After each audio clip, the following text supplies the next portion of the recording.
Hello, thanks for tuning in to TCG Rhetoric. I think I might need to change that name because really been uploading videos for about a year and it's all been Magic, which I, from the beginning, assumed I would do mostly Magic, but I also had some other card games. Lorcana was coming out, stuff like that. I thought maybe I'd comment on, but yeah, Magic is the king. Anyways, today is a very spicy video, very exciting, because I'm adding something to the Alpha collection that is quite rare, and yeah, exciting. It is a common, but I thought this would be a good opportunity to talk about the factors that go into what makes a Magic card valuable, what affects the price.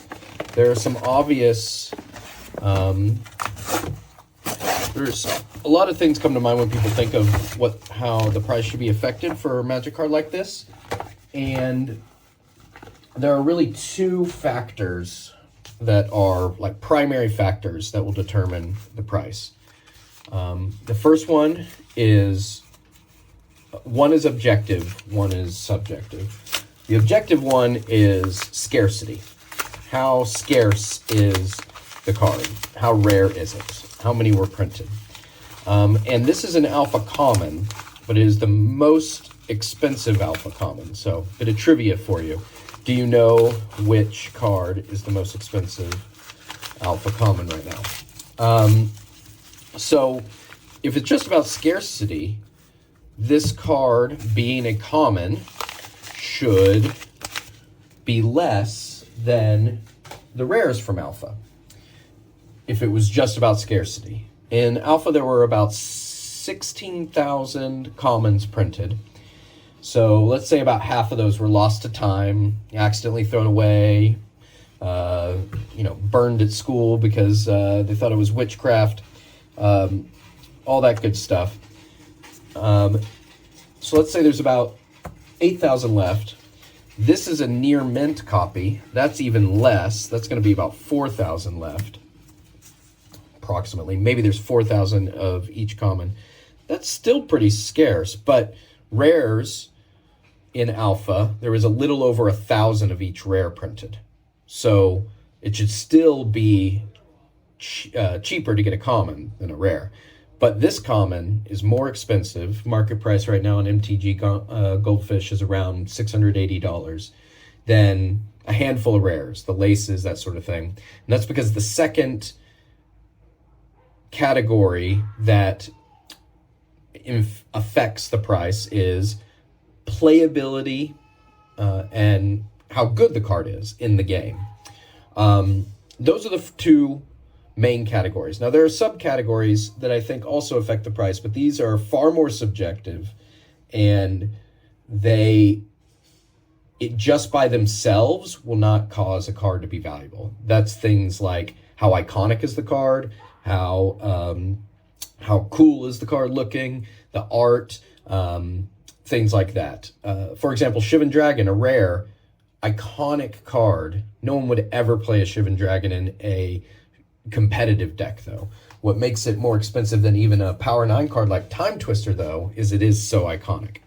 So, I've given you enough time. You know what the most expensive common from Alpha set is?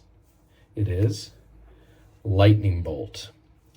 And I am now the proud owner of an Alpha Lightning Bolt. Look how beautiful that is.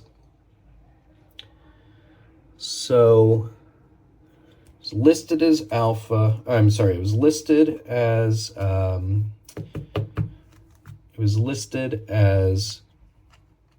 near mint, and I've bought standard cards before from this seller, but never vintage.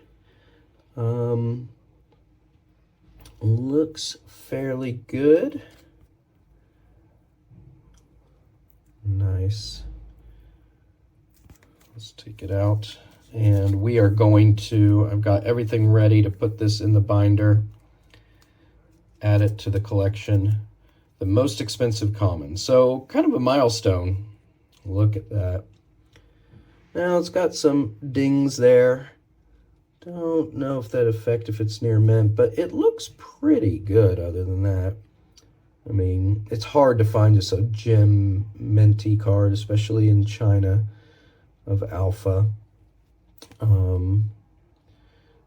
Definitely off-centered. So, I mean, I'm not interested in grading any of my cards, but if it was going to be graded, one reason not to grade it would be because of how off-centered it is. But man, that's beautiful. Look at that. So we're going to add it to collection. So to recap, a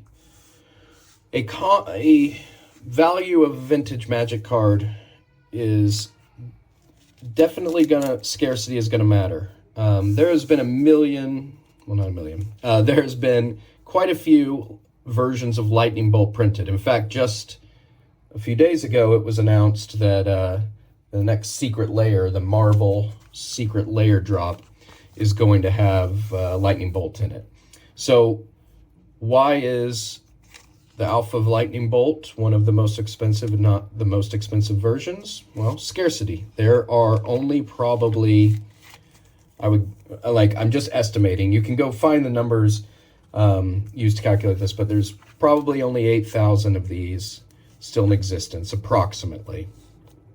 And of those 8,000, ones that are in this good of condition, probably looking at like 4,000. So let's just say, theoretically, people wanted to run 4 Alpha Lightning Bolts in their deck.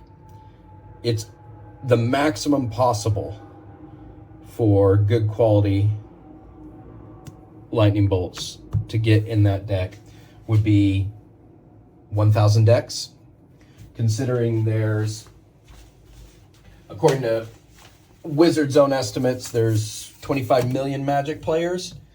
You can see how that scarcity can affect the price of the card. Now, not everyone collects Alpha, so, and not everyone really cares about this. It's only for collectors.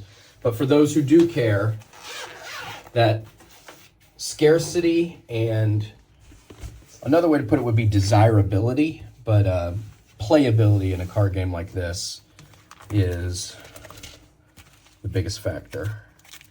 And so excited to add it to the collection. While I find the proper spot for it, please consider liking, subscribing, following the channel.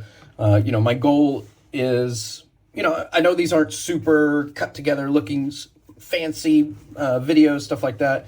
I just don't have the time with a full-time job and a family to do that sort of stuff.